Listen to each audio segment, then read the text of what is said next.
Tá me escutando, Paulo? Só faz um ok com a mãozinha. Ok, tá bom. Pessoal, vamos começar então. Já deu 8 horas. O Mauro vai gravar de novo. Grava. Oi? Boa noite, Leonora. Vamos começar então agora. Hoje eu vou fazer tanto para o resumo da última aula, porque alguns, devido ao problema do sono, não pegou a aula. Então hoje a gente vai fazer um resumo da aula passada e vai hoje dar sequência a essa aula. Nós estamos começando o Evangelho do João. Existe uma introdução desse evangelho chamado prólogo. É bem no início da sua Bíblia. É capítulo 1, versículo de 1 a 18. Se você estiver com a Bíblia na mão, é sempre bom nessa aula você pegar a Bíblia, porque nós vamos trabalhar sempre com os versículos e você vai acompanhando aí os versículos do João, tá? Mas eu não tenho a Bíblia de Jerusalém. Não tem problema, pega a sua Bíblia, só para que você entenda onde nós estamos, para você ir acompanhando. Hoje nós vamos finalizar sobre o prólogo, tá? Esse prólogo do Evangelho de João. A partir da aula que vem, nós já vamos começar dentro do próprio Evangelho, vamos dizer, na parte central do Evangelho de João. Boa noite, Elisa. Tá, vai só um pouquinho.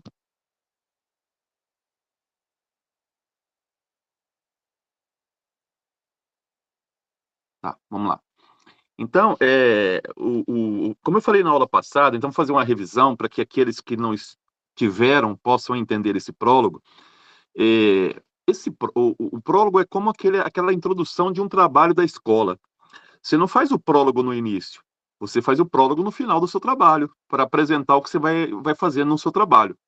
Então, esse prólogo foi talvez aí uma das últimas coisas que a comunidade de João introduziu no Evangelho. Depois do Evangelho estar pronto, nós estamos falando de edição final do Evangelho, tá? Porque essas cartas elas circulavam nas comunidades. Então, o grupo, a comunidade que editou esse Evangelho, nós chamamos esse grupo de comunidade joanina, tá? Nós não vamos falar o autor porque ele não se apresenta. Nós falamos isso na primeira aula e na segunda aula. O autor do Evangelho, do quarto Evangelho, é um autor anônimo. Nós não sabemos quem ele é, tá? O autor do quarto Evangelho, ele é anônimo. E para complicar ainda mais, ele não quis se aparecer, tá? Então ele não quis aparecer. Então aquilo que aparece para vocês, o discípulo amado, nós não sabemos quem é. Eu já até falei para vocês, não passem para frente na catequese ou na escola dominical ou no dia a dia que o discípulo amado é João. Nós não sabemos quem é o discípulo amado. Nós já demos a sugestão que possivelmente o discípulo amado é todos aqueles que testemunham Jesus Cristo, tá? Então, possivelmente é a comunidade que é o discípulo amado, não é uma pessoa especificamente. Então, o quarto evangelho não deixa claro quem é essa pessoa. Ele não deixa claro quem é essa pessoa. Possivelmente, depois de muitas pesquisas, o que a gente pode identificar é que o evangelista não é a mesma pessoa, não é a mesma pessoa do apóstolo. Então, o evangelista do quarto evangelho, que nós estamos chamando de João, quando é que esse nome foi dado? Guto, quando é que o nome João foi dado para esse evangelho? No século II. No século II. Vamos dizer, algumas décadas depois, tá? Algumas décadas depois do evangelho já está escrito, alguns bispos da igreja, Irineu de Lyon, por exemplo, vão dizer que esse quarto evangelho é do João. Naquela época, acreditava que o evangelista era a mesma pessoa do apóstolo, naquela época. Mas depois de muito pesquisar, hoje nós sabemos, ou uma grande probabilidade, vamos dizer assim, 99%, a gente nunca trabalha com Bíblia 100%, que o evangelista não é o apóstolo, tá? O evangelista não é o apóstolo. Primeira informação é essa. Segundo, quem escreveu o evangelho não... Boa noite, Rose, estamos iniciando agora. Quem escreveu o evangelho não é a mesma pessoa que escreveu o Apocalipse. Isso nós sabemos também. Como é que nós sabemos isso, Guru? Boa noite, Ramona, estamos começando. Como é que nós sabemos que quem escreveu o Evangelho não é o mesmo do Apocalipse? Nós sabemos pelo estilo da escrita, é um estilo muito diferente. Quando você vê o Evangelho, analisa o Evangelho pelo estilo da escrita, nós chamamos de estilo literário. Ele é muito divergente do Apocalipse. Então, não são as mesmas pessoas. Então, quando eu falo assim, Apocalipse de João e Evangelho de João, não se trata da mesma pessoa. Não se trata da mesma pessoa. Guto, mas por que então coloca o nome de João? É uma homenagem que as comunidades antigas faziam para autoridades bíblicas. Era uma forma de dar confiabilidade ao texto, era uma forma de homenagear essas pessoas. Vou dar um exemplo para vocês entenderem. Existem aí 13 cartas de Paulo. Se você pegar na Bíblia, tem 13 cartas de Paulo, alguns falam 14 da carta aos Hebreus. Dessas 13 cartas, só 7 são autênticas dele. 6 não são do Paulo, mas recebe o nome de carta de Paulo, como uma forma de homenagear o Paulo. Mas ele não escreveu nenhuma dessas outras 6. Ele escreveu 7 cartas autênticas dele, tá? Então, as outras 6 não são cartas autênticas, embora a gente fala carta de São Paulo, só para fazer homenagem à pessoa. Isso era muito comum no mundo antigo, porque eu já falei para vocês que o importante não são as cartas, não são a autoria das cartas, mas o conteúdo que está na carta. É isso que é importante. Vou dar um exemplo. Guto, isso acontece só na igreja? Não, não é acontecer só na igreja. Quando você estuda filosofia, quando você estuda filosofia, a gente sempre vê o Platão escrevendo sobre o Sócrates. A gente vê o Platão escrevendo sobre o Sócrates. Mas hoje, na filosofia, existe uma tese que o Sócrates nem tenha existido. Tá? Foi uma invenção do Platão. Mas o que importa é sempre o conteúdo, não tanto aquela pessoa especificamente. Então, isso era muito. São recursos que se usavam no mundo antigo, de homenagear essas pessoas, de dar autoridade ao texto. Tá? Então, a gente fala Evangelho de João, Apocalipse de João. Embora a gente hoje saiba que a autoria não é da mesma pessoa. Agora, quando eu pego o Evangelho e pego as cartas joaninas, são 3 cartas. Quando eu pego o Evangelho e as cartas, aí sim, os textos são muito parecidos. Então, possivelmente foi a mesma pessoa, tá? Ou o mesmo grupo, a mesma comunidade. Então, quando eu pego o Evangelho de João e pego as 3 cartas, chamado cartas joaninas, primeira carta de João, segunda carta de João, terceira carta, nós vamos então ver o estilo muito parecido. Então é possível que seja a mesma pessoa. A edição final já é diferente. Agora, seja o Evangelho, seja o livro do Apocalipse, os autores, ou seja, as cartas, os autores não são o mesmo do apóstolo João. O apóstolo João, muito provavelmente, já estava morto quando esses documentos apareceram, tá? Por quê? Porque quando essas pessoas seguiram Jesus, tá? Quando essas pessoas seguiram Jesus, lá pelos anos 30, você joga aí mais 60, 70 anos depois, essas pessoas possivelmente já estavam mortas. Naquela época não é igual hoje, não, pessoal. Hoje a média de vida é 70 anos. Mas naquela época, a média de vida, um homem bem vivido era um homem de 40 anos. Porque a vida não era igual hoje, a alimentação não era a mesma de hoje, se comia muito mal, se passava muito frio, porque é lugar de deserto, ou se passava muito calor, ou se trabalhava demais, ou se andava muito a pé. Então, ou seja, a qualidade de vida do mundo antigo não é a mesma de hoje. Hoje você é um homem de 80 anos, você fala, nossa, ele é lúcido ainda. No mundo antigo isso era quase impossível. Uma pessoa morria 40, 45 anos, Quando muito, vamos dizer, uma pessoa muito velha era 60, no máximo 70 anos. Mas isso era muito raro, devido a um estilo de vida diferente do nosso, diferente do nosso. Então, quando fala a pessoa era velha, 40 anos era velha. Ah, não vamos longe não, não vamos longe não. Se você pergunta para sua mãe, ou vocês mesmos testemunharam isso, uma moça, quando tinha 20 anos, isso há 20 anos atrás, e não casava, o que a gente falava? Tá ficando titia, 20 anos de idade. Hoje, quando uma moça casa com 20 anos, a gente fala, você tá louca, né? Que isso, você é tão jovem. Então, a sociedade muda completamente. Uma mulher, pegar no caso da minha mãe, uma mulher com 40 anos há 30 anos atrás, era uma pessoa velha.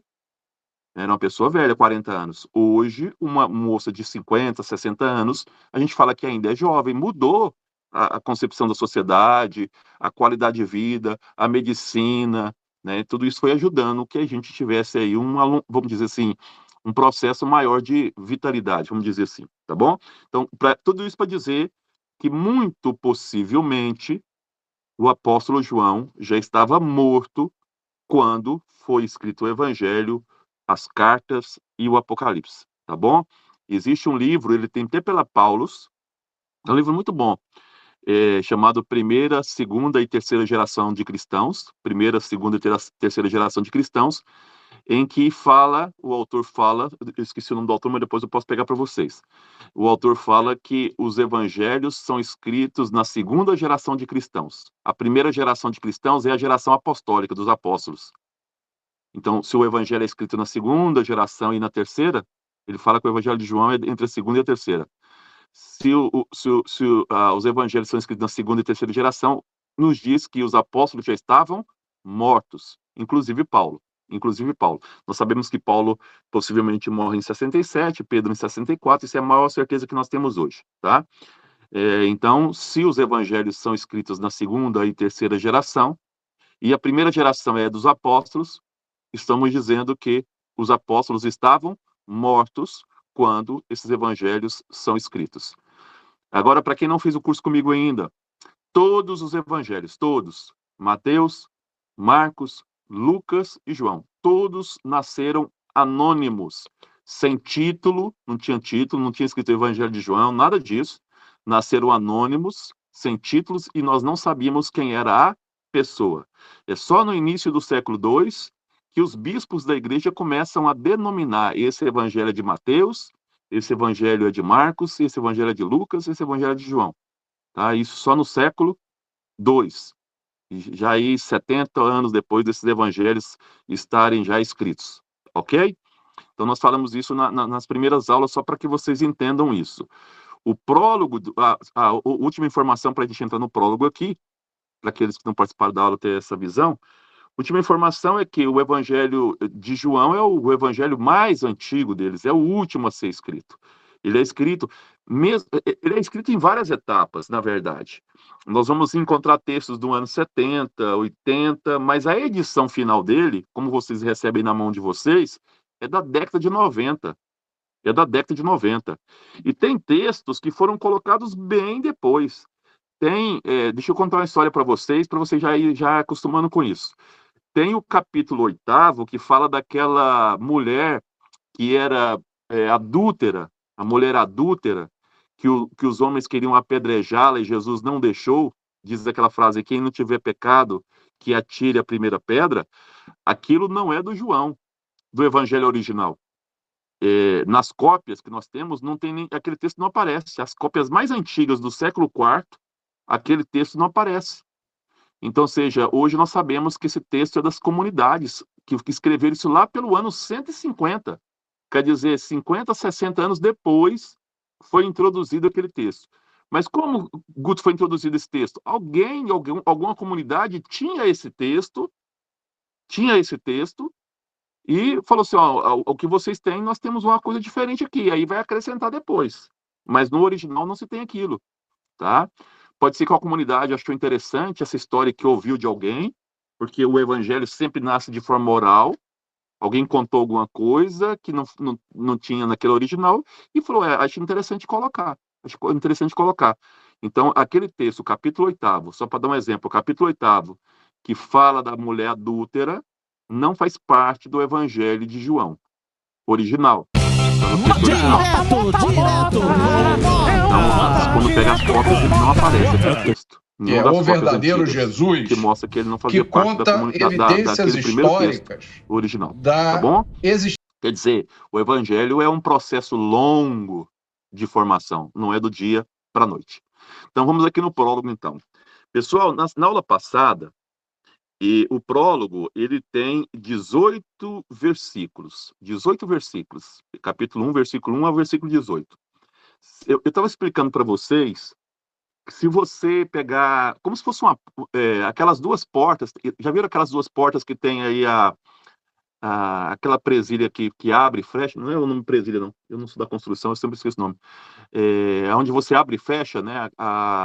Como se fossem dois painéis diferentes, duas portas diferentes que se unem, né? Que estão unidas. Assim é o prólogo do João. O João, esse prólogo, ele tem dois painéis. Então, o Evangelho, o prólogo tem dois painéis, que é unido por uma o povo judeu, ele diz que ele é contra o Estado de Israel. Mas o Estado de Israel nós estamos pensando, é o lar do povo judeu. Pensando no prólogo agora, porque está entrando. Eu estou lendo um livro ótimo sobre... Então, nós temos aí dois painéis, que é unido por essa presilha, vamos dizer assim, que está o que une as duas partes é o versículo 12 e o 13. O que une esses dois painéis é o versículo 12 e o versículo 13. Eu vou explicar de forma bem clara hoje, esse prólogo vai ficar tão claro na cabeça de vocês nunca mais vão esquecer dele. Na primeira parte, o primeiro painel fala de Jesus no céu. Jesus antes do mundo existir. Tá? Então, o primeiro painel vai falar de Jesus quando ele vivia lá com o Pai, antes de todas as coisas existirem. Esse é o primeiro painel. Até quando ele vai? Ele vai até o versículo 11. Ele vai até o versículo 11, esse primeiro painel. Na verdade, eu posso colocar ele aí... vamos colocar o 11 porque depois faz a transição. Do versículo 14 até o 18, o segundo painel, fala de Jesus na história, a encarnação de Jesus. Quem está com a Bíblia na mão pode pegar o versículo 14, que está escrito assim, ó: e o verbo se fez carne e habitou entre nós. Isso é a encarnação de Jesus na história. Então, ou seja, do versículo 14 em diante, é Jesus na terra. Eu estou explicando bem pedagógico para ficar claro para vocês, tá? Então, na primeira parte, eu estou usando termos que não estão nem no Evangelho, só para ficar claro. Até o versículo 11, Jesus no céu. Do 14 até o 18, Jesus na terra. Tá? Bem pedagógico para vocês entenderem isso. Então, a primeira parte, Jesus com Deus, lá no céu. Do 14 em diante, Jesus na terra, no nosso meio. Histórico. Jesus Deus, então olha só, isso é importante. Na aula passada nós falamos que o texto do João é bem teológico. Jesus Deus e Jesus Deus homem. Tá? Jesus que se encarna e se torna homem. Então, Jesus Deus, lá no céu, na sua natureza divina, e depois Jesus encarnado na natureza humana. Por isso que nós falamos na igreja que Jesus é plenamente Deus e plenamente homem. Não se separa essas duas dimensões. Eu já vou fazendo até correções para vocês em relação aos evangelhos, para a gente aprendendo. Olha só, muitas vezes a gente fala assim, ó, Deus não pecava porque Jesus não pecava porque ele era Deus. Não, isso chama-se heresia. Jesus, ele era plenamente homem como nós e plenamente Deus como Pai. Tá? Não se separem Jesus essas duas pessoas. Quando você fala assim, Jesus não pecava porque ele era Deus, ele assumiu toda a condição humana. Jesus teve que aprender a andar, Jesus teve que aprender a falar, Jesus teve que aprender a se alimentar, Jesus ia no banheiro fazer cocô, fazer xixi, como qualquer ser humano. Ele assumiu ele fez parte de uma família, caiu, machucou, a mãe ficou preocupada. Quando ele some lá, como qualquer mãe fica preocupada com o filho, onde meu filho está, tá? Quando o prego bate na carne dele, dói, como qualquer ser humano, tá? Chorou, sentiu saudade dos amigos, como qualquer ser humano. Jesus assumiu a condição humana, com exceção de uma coisa, o pecado. Jesus só não assume o pecado porque Jesus é fiel ao Pai. Em Jesus não tem a dimensão do pecado, porque Jesus sempre foi fiel a Deus. Quem é fiel a Deus em plenitude não pode pecar. É o caso de Jesus, tá? Então Jesus foi plenamente Deus, plenamente homem. Então, isso é interessante, porque ao analisar esse prólogo, essas coisas ficam muito claras na cabeça do João. O João, já falei para vocês que o Evangelho de João, para quem não participou das primeiras aulas, o Evangelho do João ele é dividido em dois grandes livros. Lembram disso que eu falei para vocês? Então, são dois grandes livros. A primeira parte, ou esse primeiro livro, nós chamamos de Livro dos Sinais. Nós vamos ver os 7 sinais, tá? A partir das próximas aulas. Os 7 sinais. E o outro livro é chamado Livro da Glória. A glória ela tem dois momentos, a glória de Jesus, na cruz e na ressurreição. Na cruz e na ressurreição. O que isso significa? Significa que essa palavra, e aqui o autor prefere usar, eu estou trabalhando com um autor com vocês, um cara que eu gosto bastante, chamado John Coninges, ele é profundo no Evangelho, ele prefere usar o termo palavra e não verbo, tá? Porque segundo ele, foi esse sentido que o João quis usar, o sentido de palavra. Por que não verbo? Porque verbo dá um sentido muito filosófico, o logos. E as pessoas na época do João não entenderiam isso. Então João quis dizer o seguinte, eu vou tentar sempre falar numa linguagem muito simples para vocês entenderem essa parte aqui agora. João quis dizer o seguinte nesse prólogo. Deus falou o seguinte, eu vou fazer um resumo aqui para vocês entenderem o prólogo todo, aí vou parte por parte. Deus falou o seguinte, eu amo tanto vocês que eu vou enviar a minha palavra criadora, Jesus. Eu estou enviando a minha palavra criadora, Jesus. Essa palavra criadora, ela é a expressão do que eu sou. Como assim? Nessa palavra tem amor e tem verdade. Jesus é amor e verdade. Então Jesus é a expressão de Deus.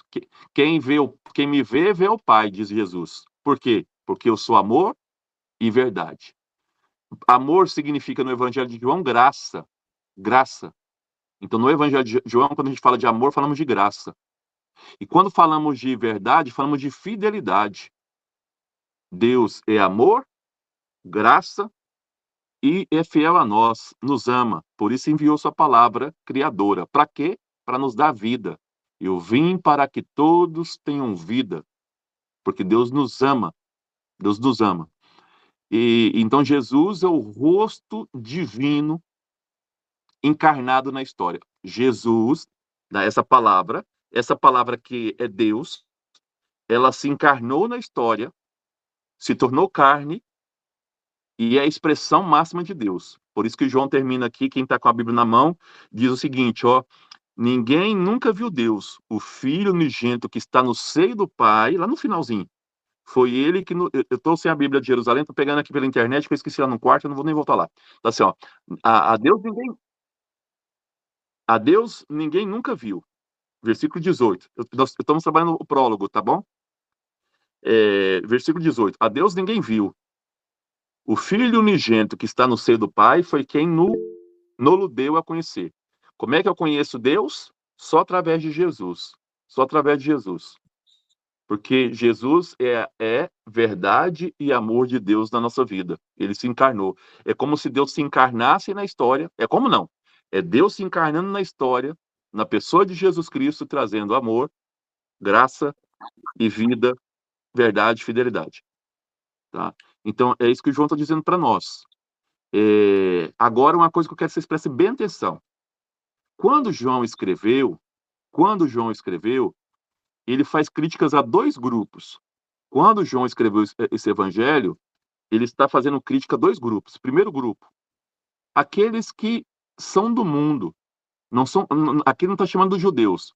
Os que são do mundo, principalmente ligados ao Império Romano, que não receberam Jesus ainda. Mas ele também vai criticar os judeus. Veio para o que era seu, os judeus, Jesus é judeu, e os seus não o receberam. Então, ou seja, aqui o João vai fazer críticas tanto ao Império Romano, quando eu falo Império Romano, são os gregos, esse grupo todo, tá? E também aos judeus. Já falei para vocês lá na aula retrasada ou passada, principalmente atrasada, que o Evangelho de João é um evangelho crítico contra os judeus. Porque, segundo João, os judeus, que é o povo que deveria ser fiel à aliança, né, porque Deus fez essa aliança com eles não foram fiéis. Por isso, o primeiro, não esqueça disso, vamos agora fazer ligação sempre. O primeiro sinal que é da boda de Caná, o primeiro sinal que é da boda de Caná, vocês vão ver que as talhas, são 6 talhas, estão vazias. E o João deixa claro, aquelas talhas são talhas de purificação dos judeus. Né? O que eu já estou dizendo? 6, não esqueça que 6 é o dia que o homem foi feito no livro de Gênesis. 6, sexto dia.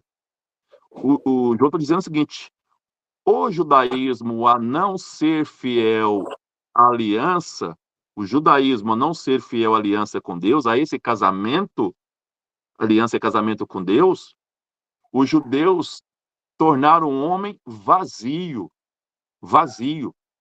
As talhas estão vazias. O homem, qual é o símbolo do homem? Já falei para vocês no Evangelho de João. O símbolo do homem é a água. O símbolo do homem é a água. As talhas estão vazias. O que Jesus fala pro responsável? Encham as talhas com água. Encham o homem. Aí eu vou transformar esse homem, água das talhas, em algo novo, em algo feliz, em algo especial, em algo divino. Transformou a gente de água em vinho. Esse é o primeiro milagre. Então, o que o João está dizendo? Que aqueles que agora estão sendo discípulos de Jesus, que estão testemunhando esse amor e essa verdade, que é Jesus, esses têm o poder de transformar pessoas em vinho. O que é transformar pessoas em vinho? De água em vinho? Em criaturas melhores, em criaturas divinas, em criaturas fiéis à verdade e à vida, em criaturas fiéis à verdade e à luz, à graça de Deus. Tá bom? Então, a tarefa daqueles que seguem a Jesus é transformar água em vinho. Eu conheço quase todos vocês pessoalmente. E quantas vezes vocês, na vida de vocês, transformaram água em vinho? Não é só Jesus que fez esse milagre. E aqui um ponto importante que eu queria discutir com vocês, para a gente entender bem esse Evangelho de João. 2 pontos aqui para mim são importantes que o autor desse texto trabalha.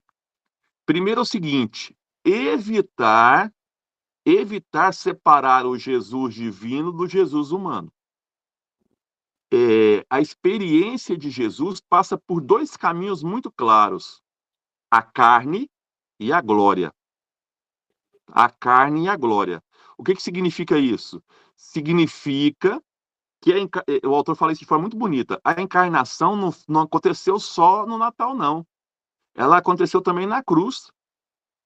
Quer dizer, Jesus, ele assume plenamente a humanidade, nascendo e morrendo na cruz. O morrer na cruz foi opção de Jesus no sentido de não nos abandonar. Quer dizer, se for para ser fiel ao projeto de Deus, eu vou até o fim. Eu não vou voltar para casa. Eu vou anunciar até o fim esse projeto. E fez isso na cruz. Então, e aí o autor falou uma coisa muito bacana, mexeu muito comigo essa palavra dele. Não esqueçamos que a manjedoura e a cruz é feita da mesma madeira. É madeira. Então, não tirar essa dimensão humana de Jesus. Esse é o nosso maior vício, sempre é isso. Aqui nós estamos aqui um grupo aqui de 8, 9 pessoas agora. Sempre a gente quer buscar um Jesus glorioso, esvazia a humanidade de Jesus. Isso é o maior erro dos cristãos, é querer esvaziar a humanidade de Cristo. Cristo, para chegar à sua glória, passou pela humanidade, não abandonou a humanidade. A carne, e esse autor deixa isso muito claro, a carne, por mais precária que ela seja, a carne que eu falo, o corpo humano, Por mais precário que ele seja, ele foi sinal de salvação. Isso é muito importante. Deus nos criou humanos. Deus não nos criou anjos. Ele nos criou na dimensão humana. Eu vejo muitas pessoas colocando o corpo como se fosse algo negativo. Os evangelhos não colocam assim. Jesus assumiu plenamente a carne, tá? E essa carne, na sua plenitude, aconteceu através da morte e ressurreição. Então, Jesus, ele é carne, mas ele também é glória. Então, qual que é a nossa tentação, segundo esse autor que eu estou trabalhando com vocês? Eu já mandei texto para vocês, já, tá? Do João Collins, lá nas primeiras aulas. Qual que é a nossa tentação, segundo ele? A nossa tentação é sempre procurar um Cristo só divino. Um Cristo que não é humano. E aí, quando eu procuro um Cristo divino, o que me interessa no Cristo divino? As magias, que eu chamo de milagres. Então, se Deus não faz as magias, não me atende naquilo que eu busco, não me serve. Aí eu gostaria até de fazer uma pergunta para vocês, para a gente começar a fazer essa reflexão. Não precisa me responder, não, só pensa com vocês. Se Cristo não fizesse nenhum milagre, mas esse Cristo, com aquilo que anunciou, a verdade que anunciou, o evangelho que anunciou, você seguiria ele ou não? Essa é uma pergunta muito importante. Eu lembro muito aqui do Evangelho de Marcos, quando Cristo fala, vocês me seguem porque eu dei pão para vocês comerem.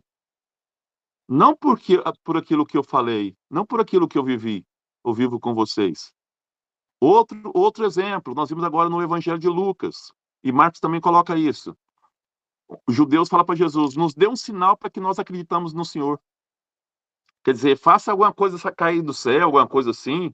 Aí o que acontece? Jesus fala assim, na época, Deus deu um sinal a Jonas, mas essa geração não merece nenhum sinal, não vou dar nenhum sinal. O sinal que eu dou é o amor. Pessoal, não existe sinal maior de Deus para nós que não seja o amor. Não precisa de mais nada. O amor é o grande sinal.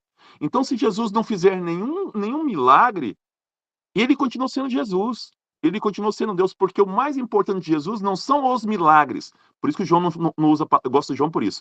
João não usa a palavra milagre, ele usa sinais.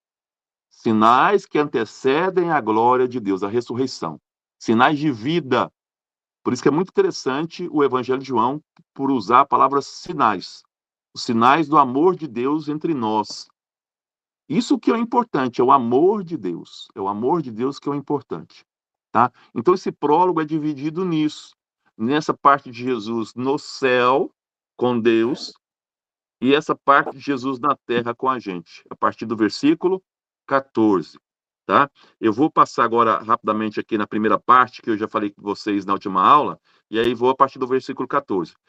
Eu vou estar lendo rapidamente, porque ele é pequenininho. De novo, eu vou tirar a palavra verbo e vou usar a palavra, seguindo o autor, porque eu também acho que essa é a intenção do João. Ele está dizendo, no princípio, era a palavra. Deus fez o mundo como? Com a palavra, isso falei na última aula. Com a palavra, faça-se a luz. A luz se fez. Faça-se o mar. Faça-se. E em latim é fiat. Fiat. Faça. Tem aquele carro que vocês conhecem chamado Fiat, né? Fiat. Fiat significa literalmente faça. É a palavra criadora de Deus. O autor usou isso aí, né? É como se o carro fosse algo divino, essa é a intenção do autor. Faça. O carro pode fazer tudo. Naquela época a Fiat tinha essa ideia, né? Que o carro podia tudo. Então, você faça a luz, faça a terra, faça. Então, a primeira característica da palavra, qual é? A palavra, ela é criadora. A palavra de Deus, ela é vida, ela cria. Por isso que o João diz na frente, aqui ó, no versículo 2, tá? No 3. Todas as coisas foram feitas por intermédio dela, palavra. Ele usa dele aqui o verbo, mas é dela a palavra. E sem ela, nada se fez de tudo que foi feito. Então, como que Deus criou o mundo? Através da palavra dele. E quem é a palavra de Deus? Jesus. Então, toda a criação, tudo que você estiver olhando agora, nesse momento, na sua frente, lá fora, planta, céu, todas as coisas foram feitas por intermédio de Jesus, porque Jesus é a palavra criadora de Deus. Pessoal, isso é lindo, isso é maravilhoso. É uma questão teológica profunda. Jesus é a palavra criadora do Pai, ele é a vida do Pai. Tá? Então, faça-se. Então, foi através de Jesus que as coisas foram. Só que o nome, só para vocês entenderem, quando eu falar Jesus, a palavra aqui está errada, porque Jesus é a palavra encarnada na história. A gente, quando ela está no céu, é só palavra, tá? A segunda pessoa da Trindade, palavra. Tem 3 pessoas na Trindade: o Pai, a palavra, vou pegando aqui pelo João, tá? O Pai, a palavra e o Espírito. Quem é a palavra? É a segunda pessoa da Trindade. Essa segunda pessoa da Trindade, a palavra criadora, ela se encarnou na história. Ela veio morar com a gente. E aí, nessa terra, essa palavra criadora foi chamada de Jesus. Ficou claro isso aqui? Então, enquanto divino no céu, não tem Jesus no céu. Tem a palavra. No céu tem a palavra, segunda pessoa da Trindade. Essa palavra se encarnou na história, se fez carne com o nome de Jesus. Com o nome de Jesus. É diferente a palavra do céu com Jesus na história? Não. Porque justamente Jesus é o quê? É essa palavra que é encarnada. Na aula passada eu até falei o seguinte: quem vai à missa, a primeira coisa que a gente escuta é Jesus nas leituras. Porque Jesus é a palavra enviada aos profetas. Olha que coisa bonita. Jesus, quando os profetas falavam com Deus, quem era aquela mensagem? Jesus.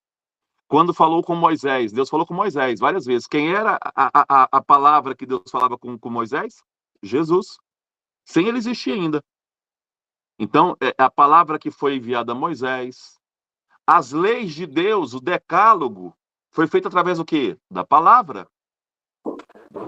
As leis divinas que existem na lei judaica é Jesus. Então, Jesus é a palavra dita aos profetas, na sabedoria, nos textos bíblicos. Então, uma coisa que eu falei na aula passada, que esse texto é muito interessante, o prólogo, que ele começa com a criação. Vocês observaram? No princípio. Ele volta no Gênesis. No princípio era a palavra estava com Deus, a palavra era Deus. Tá? Então, são 3 pontos. No princípio, a palavra existia, estava com Deus e era Deus. Ela existia, estava com Deus e era Deus. São as 3 características que João já fala dessa palavra. Tá? E aí ele vai dizer que esse mundo foi feito por Jesus, por essa palavra. Na palavra, lá no versículo 4, estava a vida. Estava a vida. A palavra de Deus é criadora. Onde ela vai, tem vida. E só vida, não. Além de vida, essa é a primeira parte. A palavra é criadora, mas ela é luz que ilumina nossos caminhos. Quem já foi na igreja já escutou esse canto. Tua palavra é lâmpada para os meus pés. Quer dizer, a palavra também é luz, ilumina. Porque Deus, através de Jesus, ilumina a nossa vida. O que quer dizer que sem Jesus, nós não somos nada. Estamos na escuridão. É Ele que ilumina a nossa vida. É Ele que dá sentido à nossa existência. Eu sempre falo para as pessoas, depois que eu passei a conhecer Jesus Cristo lá atrás, Ele só me deu trabalho até hoje. Só me deu trabalho. Aí o cara fala, por que você não desiste dele então? Eu falei assim, porque sem Ele a minha vida não tem sentido. Sem Jesus a minha vida não tem mais sentido. Tá? Eu falo assim, Ele me virou dos avessos. Tá? Quer dizer, por mais trabalho que Ele me dê, não consigo mais me perceber sem Ele. Ele é a luz que ilumina a nossa estrada. Tá? Então é uma coisa muito interessante. É igual quando você é apaixonado por alguém que te dá trabalho danado. Ele fala assim, larga, ele fala, não posso, porque ela é a minha vida. Os casaizinhos que são casados 50, 60, 70 anos, falam, ai, mas como me dá trabalho? Larga, não largo, porque ela é a minha vida. Ela é a minha essência. Esse é Jesus. Só que Jesus é mais do que isso. Só dei um exemplo para vocês entenderem bem o que é essa relação com Deus, tá? Então, na palavra estava a vida, ela era a luz, isso tudo ela está no quarto versículo, a luz dos homens. A luz resplandece nas trevas, mas as trevas não a compreenderam. Pessoal, as trevas podem tentar derrubar a luz, não consegue. Tá? Quem são as trevas aqui? É o demônio? O João não está dizendo isso. As trevas são todos aqueles que não recebem essa palavra. Pode ser eu, pode ser você, pode ser naquela época os judeus, os gregos, todos aqueles que não recebem a palavra. Quando a gente não acende a luz do quarto de noite, onde a gente fica? Na escuridão. Então, a luz está ali, mas eu tenho que acender. Eu tenho que acender essa luz para que ela ilumine a minha vida. Eu tenho que entrar em contato com essa luz. Tá? Então, aqueles que não querem receber a luz, não é que Deus coloca a gente na escuridão, somos nós que decidimos viver na escuridão, tá? Aí ele vai, presta bem atenção na sua Bíblia aí, do capítulo 15, do versículo 5 até o 8º, ele faz uma espécie de, vamos dizer assim, de parada, ele para. Ele começa a falar da luz, para ali. Aí ele vai falar de um homem chamado João. Primeiro o painel fala do João no versículo 6. Houve um homem chamado João, ele foi testemunho da luz, está falando de João Batista aqui. Ele está apresentando Jesus para o povo judeu. João é esse representante do povo judeu. João veio para dar testemunho dessa luz, para que as pessoas acreditassem nele. João não era a luz. Aqui, eu já falei para vocês que a comunidade que escreveu o evangelho, ela conheceu ainda seguidores de João. Está dizendo que esse seguidor de João que João não é a luz. A luz verdadeira não é o João, mas ele foi testemunho dessa luz, tá? Ele veio, aí lá no 9, ele volta de novo para Jesus, lá no versículo 9. Então, 6, 7 e 8, ele fala do João. 6, 7 e 8, ele fala do João. 9, ele volta de novo a Jesus, a luz. Aí ele vai dizer o seguinte: era essa luz a verdadeira que ilumina todo homem que veio a este mundo. Ele estava no mundo. E por ele o mundo foi feito. Já falamos para vocês. Mas o mundo não conheceu. Pessoal, tem duas palavras mundo aí diferentes. Duas palavras mundo diferentes. Primeiro, mundo positivo. Deus nos criou para o mundo. Se o pai chegar, você desliga. Tá? Já falei para vocês que... Você não estava assistindo já? Deixa eu só fechar o canalzinho. Não? Só um instantinho. Pronto. Vamos lá. Jesus, ele criou o mundo. O mundo é algo positivo nesse sentido. Deus criou o mundo é bom, Deus criou ele. Mas tem um outro conceito negativo de mundo, esse é o positivo, como criação divina, como vida. Mas tem outro sentido negativo, as injustiças, o não escutar Deus, isso é a parte negativa. Quando Jesus faz a oração lá para os apóstolos, ele fala assim: Senhor, eu rezo por eles, não para que o Senhor os tire do mundo, mas para que os preserve do mundo. Olha que interessante, não tirar, mas preservar da injustiça. Mas a gente deve continuar no mundo. Deus não quer tirar a gente do mundo. Então, o mundo tem dois sentidos em João, tá? Esse positivo, vida, e esse negativo, as injustiças. Aí ele vai dizer o seguinte, 11 e 12. 11 é o último, tá? Depois vem a dobradiça, que é o nome que eu queria lembrar. Veio para o que era seu, mas o seu não receberam. Os judeus, crítica aos judeus. O mundo não conheceu, os gregos. Os judeus não receberam. João está criticando. Aí vem a dobradiça, que é a transição já para o versículo 14. Mas a todos os que receberam, a comunidade cristã, deu-lhes o poder de virem a ser filhos de Deus. Aqueles que creem no seu nome. Aqui o João está falando da comunidade que recebe Jesus. Então, o que me torna filho de Deus é a própria graça de Deus. Pessoal, é um dom gratuito. É Deus que me faz ser filho dele. Porque nos ama. Basta uma coisa só: recebê-lo. Você quer ser filho de Deus? Basta receber. Não é o sangue, não é a etnia judaica, não é a moralidade. Não é isso que nos faz ser filho de Deus. Mas é a graça do próprio Deus que nos quis todos ser filho de Deus. Basta o quê? Você aceitar isso. Basta você receber esse Deus, tá? Mas o presente é dele. Ele oferece de forma gratuita, sem cobrar nada de ninguém, tá? Aí ele vai dizer, não é o sangue que faz a gente ser filho de Deus, não é a vontade da carne que faz a gente ser filho de Deus, não é a vontade do homem, os filósofos, aí eu acredito os filósofos da época, que faz a gente ser filho de Deus, mas Deus. É Deus que nos faz ser filhos dele. É algo gratuito. basta que a gente receba. Basta que a gente faça o quê? Receba a palavra. Quem é a palavra? Jesus. Verdade de um lado, tá? Verdade de um lado, graça de outro, amor de outro, tá bom? Aí vem um 14 que eu falei para vocês, que é a Jesus na história. E a palavra se fez carne. E olha que bonito, pessoal, isso que é poético, ele é bem poético. E armou sua tenda entre nós. Lá no Antigo Testamento, quando os judeus estavam no deserto, eles tinham um lugar chamado tabernáculo, onde eles entravam para ter um encontro com Deus. Eles acreditavam que Deus morava dentro naquela tenda, tabernáculo. E esse tabernáculo depois vai virar o quê? O templo de Israel. Templo de Israel. Então, ou seja, tinha um lugar de encontrar Deus. Onde era o lugar? No templo, tenda. Primeiro era tenda, depois virou templo. Tá? É o lugar de encontrar Deus. Agora, onde eu encontro Deus? No templo? O templo não existe mais quando o João escreve. Lembra que eu falei para vocês que os cristãos estavam sendo expulsos da sinagoga quando o João escreve esse texto? Não existe templo mais. Então, onde que é o lugar de encontrar Deus? Em Jesus, está dizendo João. É na palavra agora. É na recepção da palavra. Tá? É nela que agora a gente vai encontrar Deus. Armou sua tenda entre nós. Vimos a sua glória. João está dizendo, a comunidade viu sua glória. Por que a comunidade viu sua glória? Porque o João, quando escreve, já sabe da ressurreição. A sua glória. A glória de unigênito do Pai. Nós vimos a sua morte e a sua ressurreição. Nós sabemos disso. Cheio de graça, amor. Graça e amor, já falei para vocês. E verdade, fidelidade. Aí ele vai dizer que eu dou testemunho, o evangelista, eu dou testemunho disso. Tá? Este é aquele de quem vos disse. Esse João aqui é o João Batista, tá? Não é evangelista, desculpa, João Batista. Ele escreveu sobre João Batista lá no versículo 6 e volta no 15 de novo, no segundo painel.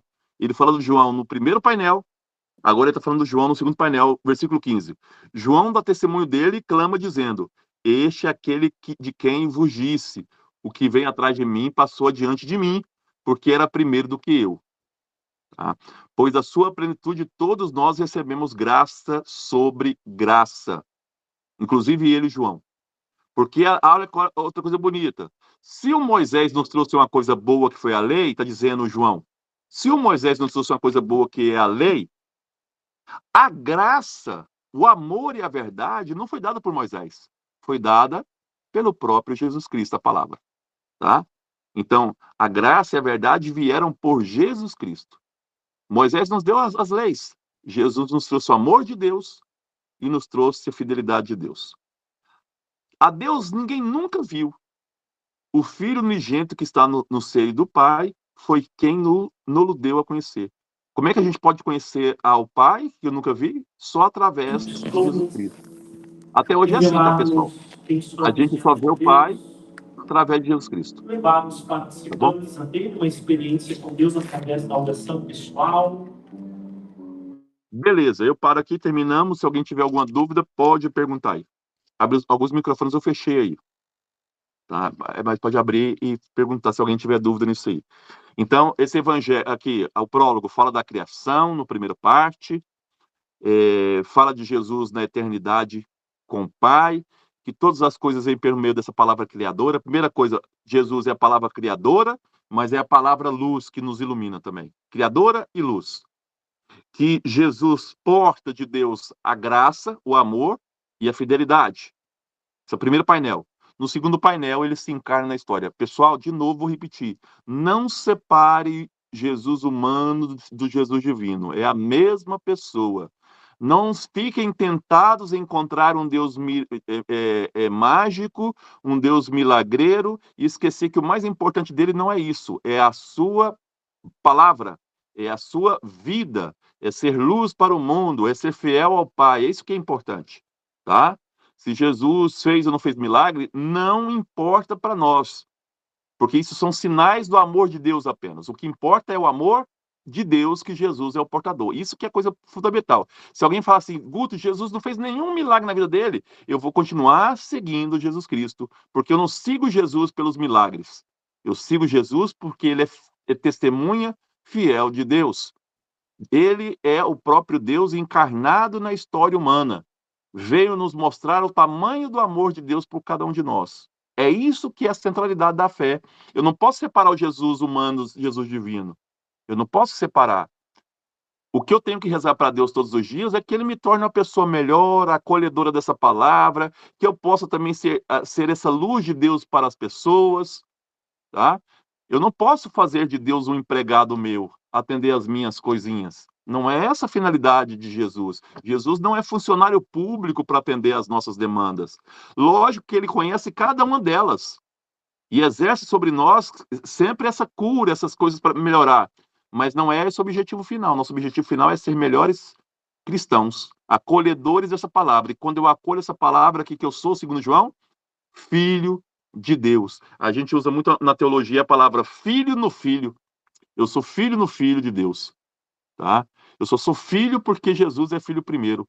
E ao ser fiel a Jesus, eu sou filho do filho, tá bom? Então, esse é o prólogo. Belíssimo esse prólogo. Dá para a gente rezar assim, devagarzinho, ponto por ponto, e rezando cada ponto, porque ele é belíssimo, belíssimo o que João nos colocou. Só esse prólogo já abre de forma brilhante o evangelho dele. Tá bom? Pode ficar à vontade de me perguntar.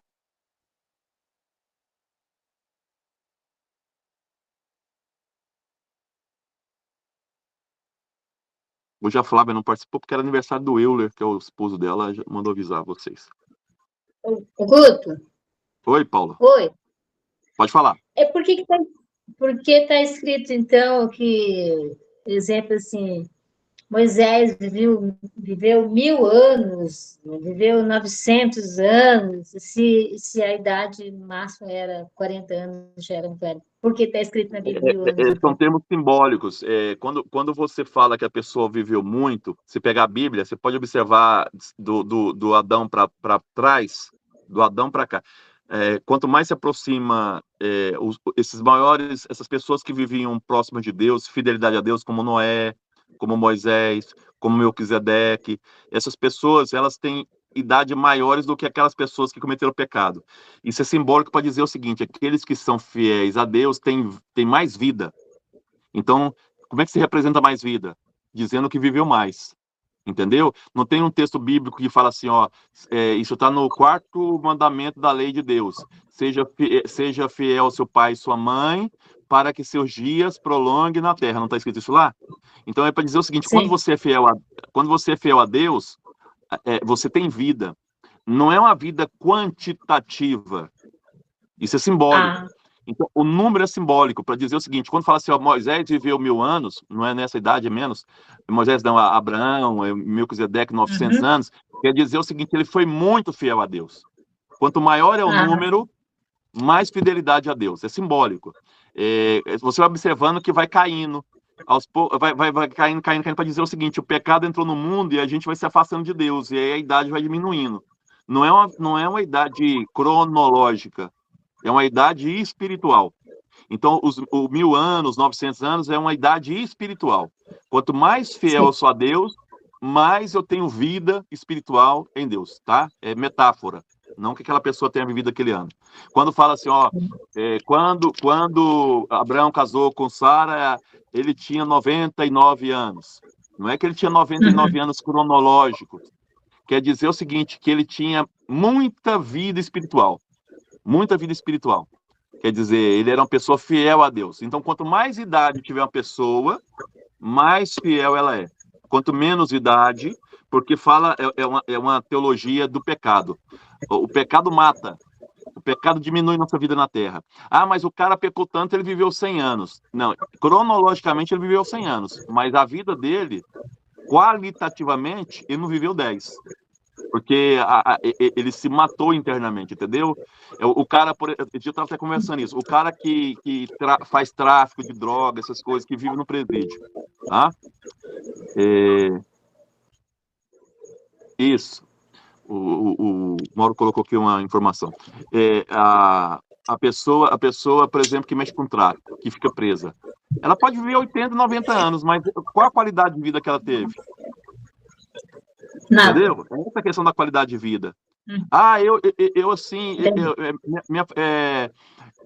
eu fui muito fiel ao dinheiro, eu tive carro, eu tive casa, eu tive mansão, tudo mais, mas eu não vivi com Deus. Pode observar que ele vai estar sempre preocupado em fazer seguro, e ele vai estar sempre preocupado em trabalhar muito, e esquece de viver, porque a vida não está ligada a essas coisas. A verdadeira vida está ligada a Deus.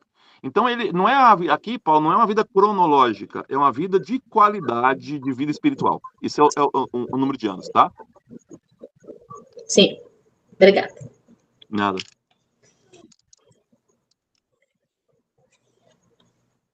Então, na próxima aula, a gente vai entrar já nos livros dos sinais, o capítulo 1, versículo 19, e a gente vai trabalhar, então, o primeiro sinal, que é o sinal da transformação da água. Guto, Fique com Deus. Até depois.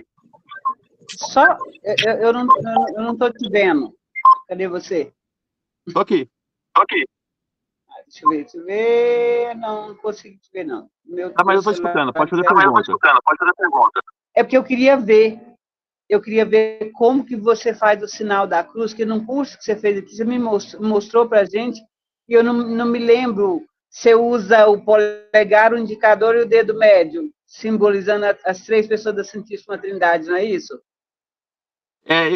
Mas assim, cada um pode fazer do jeito que quiser, né? Mas assim, eu pego os três assim, o mindinho, o anelar e o dedão. Assim. E o dedão. Assim. Isso, e deixa isso. E aí faço a Trindade. Mas sou eu. Mas qualquer um pode fazer do jeito que quiser. Assim, ó, Paulo. Assim, ó, ele faz isso, tá certo também. Tá certo. Isso. Tá bom? Tá bom, era só uma curiosidade mesmo. Então tá bom. Fique com Deus, pessoal. Até mais. Fique com Deus, pessoal. Até a próxima aula. Tchau. Até a próxima. Tchau. Boa noite.